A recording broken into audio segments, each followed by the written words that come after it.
Hello friends, welcome and welcome to Karthikha Channel.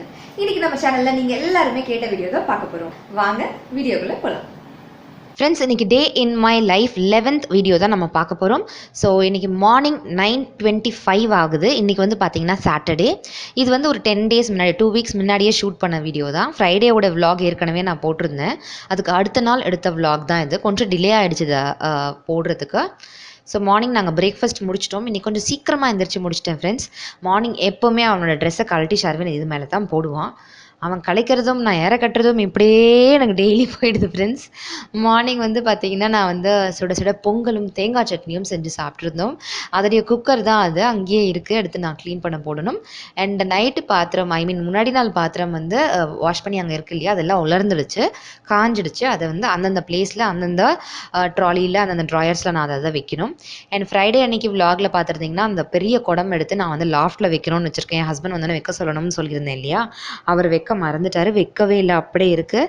இன்றைக்கி தூங்கி ஏஞ்சோன்னு பார்த்தா அந்த குடம் அங்கேயே இருக்குது. நான் வந்து கொஞ்சம் வச்சுருங்கன்னு சொல்லியிருக்கேன். இனிமேல் தான் அவர் தூக்கி மேலே வைக்க சொல்லணும். ஹாலில் சேர் பார்த்தீங்களா, ஷர்வின் வந்து மார்னிங்லேருந்து ஹாலுக்கும் ரூமுக்கும் இந்த சேர் எடுத்துக்கிட்டு வேன் சவுண்ட் கொடுத்துட்டு டர் அப்படின்னு சவுண்ட் கொடுத்துக்கிட்டே வண்டி ஓட்டுறேன்னு நினப்பில் அந்த வண்டியை வச்சுட்டு தள்ளிட்டு போகிற மாதிரி இந்த சேரை டோர்னு அங்கேயும் இங்கேயும் தள்ளிக்கிட்டு இருந்தார். அதை வாங்கி நான் வைக்கிறதுக்குள்ளே அப்பாடி எனக்கு போயிடுச்சு மூச்சு. ஸோ டைம் 9:30 ஆக போகுது. இந்த குஷன்ஸ்லாம் நான் எடுத்து வைக்கணும் ஃப்ரெண்ட்ஸ். ஒரு சைடு இந்த மாதிரியும் ஒரு சைடு இந்த மாதிரியும் குஷனை நான் அரேஞ்ச் பண்ணிட்டேன். 9:45 ஆகுது. அதுக்குள்ளே நான் வந்து மிஷின் ஆன் பண்ணிட்டேன் துணி துவைக்கிறதுக்கு. ஸோ சாட்டர்டேன்றதுனால எல்லா துணியும் இன்னும் கொஞ்சம் இருக்கக்கூடிய மீதி துணியெல்லாம் போட்டுட்டு அதுக்குள்ளே பாருங்கள் அங்கே ஒரு கவரை குப்பை வேற போட்டு வச்சுருக்கான். ஸோ இருக்கிற கொஞ்சம் துணியும் நம்ம வந்து சாட்டர்டே அன்றைக்கி துவைச்சிட்டா சண்டே அன்றைக்கி கொஞ்சம் ஃப்ரீயாக இருக்கலாமே அப்படின்னு நான் நினச்சேன். கவுண்டர் டாப் வந்து பார்த்திங்கன்னா இப்படி தான் இருக்குது. மிஷினும் ஓடிட்டுருக்கு. முடிஞ்சிருச்சுன்னா நம்ம வந்து துணியை உலர்த்திட்டோன்னா வேலை முடியும். இது வந்து பார்த்திங்கன்னா நம்ம வீட்டில் என்ன செய்வோம் அப்படின்னா, first payment monthly first payment வந்தோடனே மஞ்சள் தூளோ அப்படி இல்லைனா சர்க்கரை இல்லைனா வெல்லம் இல்லைனா வாட் இஸ் தட் சாமிக்கு பூ இந்த மாதிரி ஏதாவது வாங்குவோம். மங்களகரமான பொருள் வாங்கலாம், இல்லை ஸ்வீட்டான பொருள் வாங்கலாம் அப்படின்னு சொல்லி வாங்குவோம் மந்த்லி. இப்படி தான் செய்யணும்னு இல்லை, நாங்கள் இதை ஃபாலோ பண்ணுறோம். சந்தோஷமாக இருக்குது, ஜாலியாக இருக்குது. நீங்களும் ஃபாலோ பண்ணுறதுனா ஃபாலோ பண்ணுங்கள். பொங்கல் சாப்பிட்டு ஒரு மாதிரி மைண்ட் இருந்துச்சு. எல்லா கமெண்ட்ஸ்க்கும் உட்காந்து அப்படியே தூக்கம் வர மாதிரி இருந்துச்சு. ஸோ உட்காந்து எல்லா கமெண்ட்ஸ்க்கும் ரிப்ளை பண்ணிட்டு இருந்தேன். அப்புறம் கொஞ்சம் சின்ன வேலையெல்லாம் செஞ்சேன். குளிச்சுட்டு வந்து விளக்கேற்றுறது இதெல்லாம் ஆச்சு. அதுக்குள்ளே டைம் வந்து 11க்கு மேலே ஆயிடுச்சு, 11:15 போல் ஆயிடுச்சு. விளக்கும் ஏற்றி சாமியும் கும்பிட்டு விளக்க குளிரவும் வச்சுட்டு சாமிக்கு வந்து ஃப்ரைடே அன்னைக்கு விலாகில் அழகாக அலங்காரம் பண்ணி சாமி கும்பிட்ட வீடியோ போட்டிருந்திருப்பேன். அந்த பூ அப்படியே இருக்குது, ஃப்ரைடே அன்னைக்கு போட்ட பூ. அதாவது முன்னாடி நாள் வெள்ளிக்கிழமை அன்னைக்கு நான் ஈவினிங் தான் போட்டேன். இன்றைக்கி சாட்டர்டே இல்லைங்களா, இன்றைக்கி ஈவினிங் தான் நான் திருப்பி பூ மாற்றுவேன். இப்போல்லாம் நான் கேமரா ஆன் பண்ணாலே, நான் எங்கே கொண்டு போனாலே ஷர்வின் வந்து முன்னாடி நின்று போஸ் கொடுக்குறாரு. ஃபஸ்ட்டெல்லாம் ஒரு ஃபோட்டோ எடுக்கிறது கூட சரிடானா வந்து நிற்க மாட்டான், ஒரு இடத்துல ஓடிக்கிட்டே இருப்பார் அவர். பட் இப்போல்லாம் வந்து அழகாக நின்று போஸ் கொடுக்குறாங்க பாருங்கள். நான் கேமரா நகர அவரும் கூடவே நான் வந்து வந்துட்டுருக்காரு. அண்ட் இந்த ஸ்மைலி பில்லை ஒரு நாளைக்கு நான் 15-20 வாட்டி அரேஞ்ச் பண்ணுவேன். அவர் கலைச்சி போடுவார், நான் எடுத்து வைப்பேன், அவர் கலைச்சி போடுவார். எனக்கும் ஷர்வினுக்கும் இந்த ஸ்மைலி பில்லோட ஒரு பெரிய போராட்டமே நடக்கும். அண்ட் சிஸ்டம் இப்போ தான் ஆன் பண்ணலான்னு எடுத்து வச்சுருக்கேன் ஃப்ரெண்ட்ஸ். சமைச்சிக்கிட்டே அப்படி நடுவில் வந்து எடிட் பண்ணலாம் அப்படின்னு நான் சிஸ்டம் ஆன் பண்ணியிருக்கேன். ஆஸ் யூஷுவல் நிக் ஜூனியர் இங்கே ஓடிட்டுருக்கு ஷர்வினுக்கு. ஸோ அதுக்குள்ளே நான் கேமரா எடுத்துகிட்டு வரதுக்குள்ளே அவர் ஓடி போகிறாரு. அதாவது முன்னாடி அவர் தெரியணுன்றதுக்காக ஓடுறாரு. நம்ம இந்த பக்கம் போயிடலாம், ஷர்வினை பார்க்க வேணாம், நம்ம இந்த ரூமுக்கு போயிடலாம். ஸோ அவர் தேடிட்டு வருவார் இப்போ நம்மள. இந்த மாதிரி வேற வீட்டில் க்யூட்டாக விளையாட 11:20 ஆக போகுது. ஸ்லோவாக சமைக்க ஆரம்பிக்க வேண்டியது தான். இன்றைக்கி வந்து கொஞ்சம் ஃபிஷ் குழம்பு செய்யலாம் அப்படின்னு நான் நினைக்கிறேன். ஷர்வின் வந்து சூப்பராக நேஷ்னல் அந்தம் பாடுவார், க்யூட்டாக பாருங்களேன்.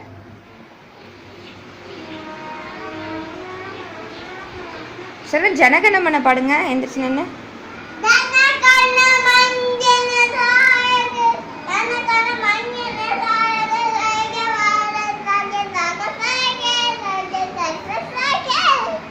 அவ்வளோதாங்க, பாட்டே முடிஞ்சிருச்சு. மொத்த ஜனகணமனவே 2 வரியில் மொத்தமாக பாடி முடிச்சிட்டான்.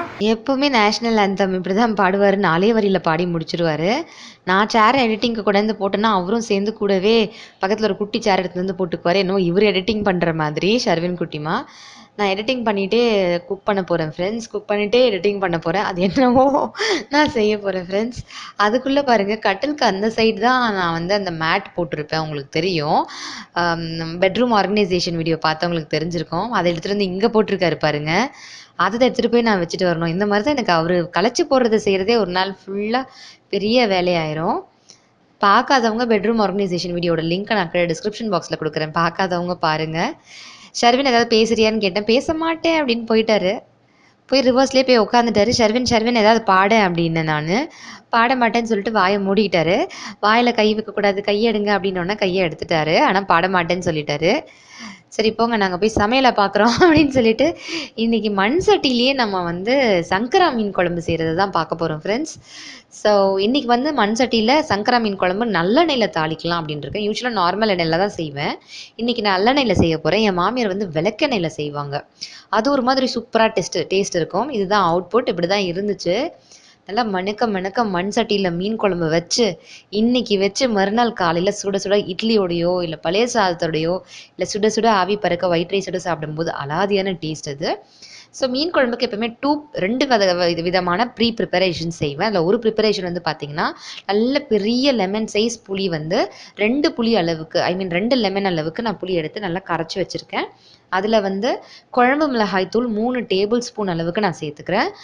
உங்களுடைய புளியோட புளிப்புத்தன்மை எப்படி இருக்குது, உங்களுடைய குழம்பு மிளகாத்தூளுடைய காரம் எப்படி இருக்குன்றதை பொறுத்து நீங்கள் இதை அட்ஜஸ்ட் பண்ணி போட்டுக்கலாம். இல்லாதவங்க ரெட் சில்லி பவுடரும் தனியா பவுடரும் சேர்த்துக்கலாம். ஒரு 1/4 டீஸ்பூன் அளவுக்கு நான் மஞ்சள் தூள் சேர்த்துக்கிறேன். சேர்த்து இது எல்லாத்தையுமே நல்லா லம்ஸ்லாம் ஃபார்ம் ஆகாத அளவுக்கு நம்ம கரைச்சி விட்டுட்டோம். அடுத்தது தேவையான அளவு உப்பு நம்ம இதில் சேர்த்துக்கலாம்.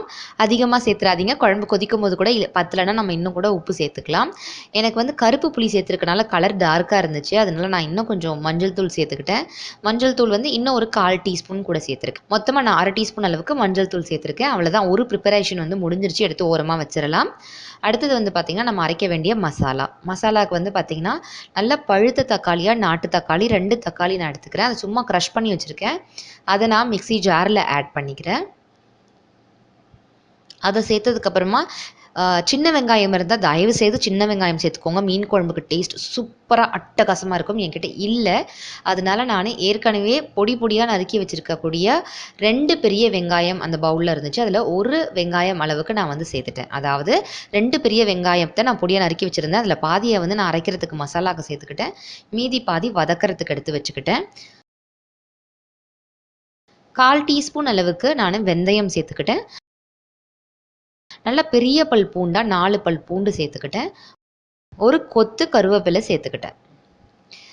இது கூட நம்ம என்ன செய்யலாம்னா, கொஞ்சமாக தண்ணி விட்டு நல்லா வழுன்னு பேஸ்ட் ஆட்டம் அரைச்சிட்டு வந்துடுவோம். அரைச்சிட்டா இதுவும் தயாராகிடுச்சு, நமக்கு அந்த குழம்பு ப்ரிப்பரேஷனும் தயாராகிடுச்சு. ஸோ நான் அதை அரைச்சி எடுத்து வச்சுட்டேன் ஃப்ரெண்ட்ஸ். அங்கே சைடில் இருக்குது பாருங்கள் லெஃப்ட்டில். சட்டி நல்லா சூடேறிடுச்சு. நான் வந்து 1/2 கப் அளவுக்கு நல்லா நல்லெண்ணெய் விட்டுருக்கேன் ஃப்ரெண்ட்ஸ். நல்லெண்ணெய் நல்லா சூடேறிடுச்சு. 1 டீஸ்பூன் அளவுக்கு நான் கடுகு சேர்த்துக்கிறேன். ஒரு கொத்து கருவேப்பிலையும் சேர்த்து நான் தாளிப்பு போட்டுடுறேன். நல்லா கடுகு பொரிஞ்ச உடனே நம்ம ஒரு வெங்காயம் பொடியை நறுக்கி வச்சுருக்கோம் இல்லையா, 2 அரிஞ்சு வச்சுருந்தோம், அதில் 1 அரைக்க போட்டுட்டோம். மீதி 1 இருக்குது இல்லையா, அதை நம்ம இதில் சேர்த்து நல்லா சுருள வதக்கிடுவோம். வெங்காயம் நல்லா சுருண்டு உங்களுக்கு வதங்கி வரணும், அப்போ தான் நல்லா ருசியாக இருக்கும். வதங்கினதுக்கு அப்புறமா நம்ம வந்து அரைச்சி வச்சுருக்கோம் இல்லையா விழுது, அதை வந்து இதில் சேர்த்துக்க போகிறோம். அந்த விழுதில் கொஞ்சமாக தண்ணி விட்டு இந்த மாதிரி தான் நான் பேஸ்ட் ஆட்டும் நல்லா வழுன்னு அரைச்சி வச்சுருக்கேன். இதை நம்ம சேர்த்து நல்லா எண்ணெய் பிரிஞ்சு வரணும். அந்த தண்ணியெல்லாம் இழுத்து எண்ணெய் பிரிஞ்சு சுருண்டு வரணும். அந்த அளவுக்கு நம்ம நல்லா சுருள வதக்கிடுவோம். மூடி போட்டு வதக்கிறதா இருந்தாலும் நீங்கள் மூடி போட்டு வதக்கலாம், கொஞ்சம் சீக்கிரம் வதங்கிடும். அவ்வளோதான், நான் மூடி போட்டு தான் வதக்க போகிறேன் ஃப்ரெண்ட்ஸ். ஸோ மூடி போட்டு வதக்கினா நமக்கு கொஞ்சம் சீக்கிரம் வதங்கிடும் அப்படின்றதுனால நான் மூடி போட்டிருக்கேன். கரெக்டாக ஒரு 2-3 நிமிஷம் கழித்து நம்ம ஓப்பன் பண்ணி பார்க்கலாம் எந்த பதத்தில் இருக்குது அப்படின்ட்டு. நல்லா வேகட்டும் ஃப்ரெண்ட்ஸ். நல்லா ஒரு 3 நிமிஷம் ஆச்சு, நான் ஓப்பன் பண்ணி பார்க்குறேன். இடையில ஒரு 2 வாட்டி நான் ஓப்பன் பண்ணி நடுவில் நான் கிளறி விட்டேன் ஃப்ரெண்ட்ஸ். கொஞ்சம் ஈரம்லாம் குறைஞ்சிருச்சு. இன்னும் கொஞ்சம் பேஸ்டாட்டம் வந்துச்சுன்னா நல்லாயிருக்கும். அந்த பச்சை வாசனைலாம் போயிடணும். அப்போ தான் மீன் குழம்புல வந்து அந்த மசாலா வாசனைலாம் இல்லாமல் மீனுடைய வாசனை மட்டும்தான் இருக்கும், நல்லா இருக்கும் மணக்க. ஸோ நல்லா இந்த மாதிரி சுருள வதக்கிடுங்க. சுற்றி எண்ணெய் பிரிஞ்சு வந்திருக்கு பாருங்கள். இந்த மாதிரி நல்லா பிரிஞ்சு தனியாக எண்ணெய் கொதிக்கணும். இந்த மாதிரி டைமில் தான் நம்ம நல்லா வதக்கியிருக்கோம் அப்படின்னு அர்த்தம். நல்லா சுருண்டு வதங்கிடுச்சு. இந்த நேரத்தில் நம்ம வந்து இந்த புளி தண்ணியில் மிளகாத்தூள், உப்பு, மஞ்சள் தூள்லாம் போட்டு கரைச்சி வச்சுருக்கோம் இல்லையா, அந்த மிக்சரை நம்ம இதில் வந்து ஆட் பண்ணிக்கலாம். இதை வந்து நல்லா நம்ம கொதிக்க விட போகிறோம். ஒரு 10-12 நிமிஷம் நம்ம கொதிக்க விட போகிறோம். அது கொதித்து இறக்கும் போது நல்லா திக்காகிடும். ஸோ உங்களோட கன்சிஸ்டன்சிக்கு தகுந்த மாதிரி நீங்கள் வந்து தண்ணி ஆட் பண்ணிக்கணும். நான் வந்து 1 டம்ளர் அளவுக்கு நான் தண்ணி வந்து இதில் ஆட் பண்ணிக்கிறேன். எப்போவுமே காரக்குழம்பு வந்து மற்ற குழம்புகளை விட கொஞ்சம் அதிகமாக கொதிச்சா டேஸ்ட்டாக இருக்கும். அண்ட் மீன் குழம்பு அதுவும் சட்டியில் செய்யும்போது பார்த்தீங்கன்னா, நார்மலாக குழம்பு நிறுத்துகிற டைம் வந்தால் கூட அந்த சுற்றிலும் ஓரங்களில் வந்து ஏடு மாதிரி ஃபார்ம் ஆகும். அந்த ஏடு நீங்கள் வழிச்சு விட்டு கிளறி கிளறி விட்டு திருப்பி ஏடு ஃபார்ம் ஆகும். திருப்பி அதை வழிச்சு விடுங்க. திருப்பி நல்லா கொதிச்சு ஏடு ஃபார்ம் ஆகும். நல்லா அதை வழிச்சு விடுங்க. அந்த மாதிரி செஞ்சு இறக்கி மீன் குழம்பு ஒரே ஒரு வாட்டி டேஸ்ட் பண்ணி பாருங்கள் ஃப்ரெண்ட்ஸ். அட்டகாசமான டேஸ்ட்டில் இருக்கும். நான் மூடி போட்டு கரெக்டாக 3 நிமிஷம் ஆச்சு. 3 நிமிஷத்துக்கு கழிச்சு பார்த்தீங்கன்னா இந்த மாதிரி நல்லா கொதிச்சு வந்திருக்கு. அப்புறமா நான் வந்து க்ளோஸ் பண்ணிவிட்டேன். ஒரு 7 நிமிஷம் அப்படியே விட்டுட்டேன். 7 நிமிஷம் கழிச்சு பார்த்தீங்கன்னா ஓரங்கள்லாம் பாருங்கள் நல்லா குழம்பு வந்து கன்சிஸ்டன்சி திக்காக இருக்குது. நல்லா குறைஞ்சிருக்கு. நல்லா சுண்ட சுண்ட கொதிச்சு வந்திருக்கு. நடுவில் அப்படியே ஏடு மாதிரி ஃபார்ம் ஆகுது பாருங்கள் ரவுண்டாக. ஓரங்களில் ஏடு மாதிரி ஃபார்ம் ஆச்சுன்னு அதை வழிச்சு விட்டு இந்த 7 நிமிஷமாக திறந்து ஒரு 2-3 வாட்டி கிளறி விட்டுட்டு இருந்தேன் ஃப்ரெண்ட்ஸ். அப்போ வந்து உங்களுக்கு எக்ஸ்ட்ரா டேஸ்ட் கொடுக்கும் மீன் குழம்பு. நீங்கள் சும்மா ஒரு வாட்டி ட்ரை பண்ணி பாருங்களேன். அந்த மாதிரி சாப்பிடும்போது நல்லா ருசி அதிகமாக இருக்கும். நல்லா ஒரு எக்ஸ்ட்ரா டேஸ்ட் நீங்கள் நல்லா ஃபீல் பண்ணுவீங்க. நல்லா ருசியாக இருக்கும். மீன் மட்டும் இல்லாமல் எந்த நான்வெஜ்ஜாக இருந்தாலும் இந்த மாதிரி ஒன்று உள்ள பீசஸ் போடுறது நல்லது. ஏன்னா தண்ணி இருந்துச்சுன்னா அது வந்து உள்ளே ஆட் ஆகிடும். மண் சட்டியில் செய்கிறதுனால நம்ம ஃபிஷ் ஆட் பண்ண உடனே மூடி போட்டுட்டு கரெக்டாக 1 மினிட்ல நம்ம க்ளோஸ் பண்ணிடலாம். அதுக்கு மேலே நமக்கு டைம் தேவைப்படாது. வேறு பாத்திரத்தில் நீங்கள் செய்கிறதா இருந்தாக்கா 2 மினிட்ஸில் ஆஃப் பண்ணிவிடுங்க. ஆஃப் பண்ணிவிட்டு அப்படியே மூடி விட்டுருங்க. நான் உங்களுக்கு காட்டுறதுக்காக ஓப்பன் பண்ணி காட்டுறேன். நான் க்ளோஸ் பண்ணிவிட்டேன். க்ளோஸ் பண்ணால் கூட பாருங்கள் நல்லா தலபுலன்னு கொதிச்சிட்ருக்கு குழம்பு. சட்டியோட ஸ்பெஷாலிட்டியே அது தாங்க. நல்லா ஹீட்டு அப்படியே தக்க வச்சுக்கும் அது.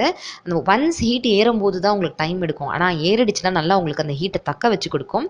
நான் ஸ்டவ் ஆஃப் பண்ணி கூட இன்னும் கொதிச்சிட்ருக்கு பாருங்கள். அதனால தான் 1 மினிட்ல ஆஃப் பண்ணிடுங்கன்னு.